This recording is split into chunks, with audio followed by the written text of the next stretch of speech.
I think America must see that riots do not develop out of thin air.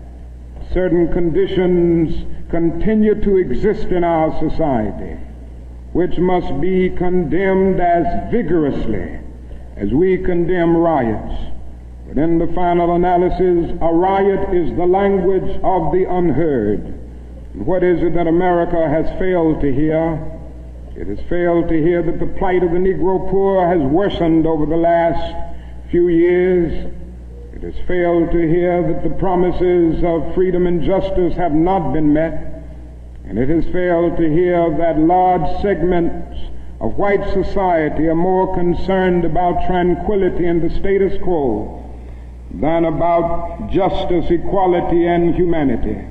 And so in a real sense, our nation's summers of riots are caused by our nation's winters of delay.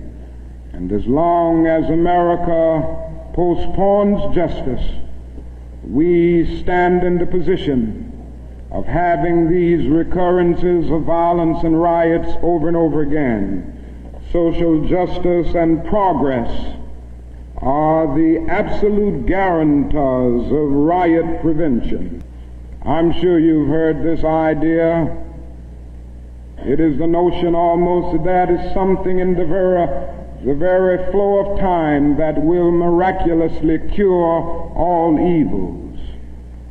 And I've heard this over and over again. There are those, and they're often sincere people, who say to Negroes and their allies in the white community that we should slow up and just be nice and patient and continue to pray, and in 100 or 200 years the problem will work itself out, because only time can solve the problem. Well, I think that is an answer to that myth, and it is that time is neutral. It can be used either constructively or destructively.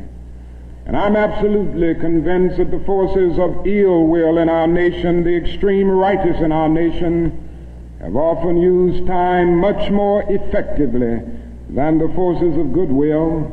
And it may well be that we will have to repent in this generation, not merely for the vitriolic words of the bad people and the violent actions of the bad people, but for the appalling silence and indifference of the good people who sit around and say, wait on time.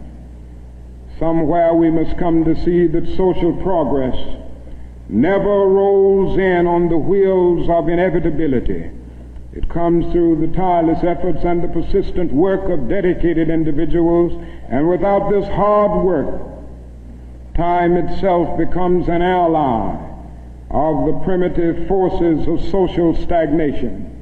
And so we must help time, and we must realize that the time is always right to do right.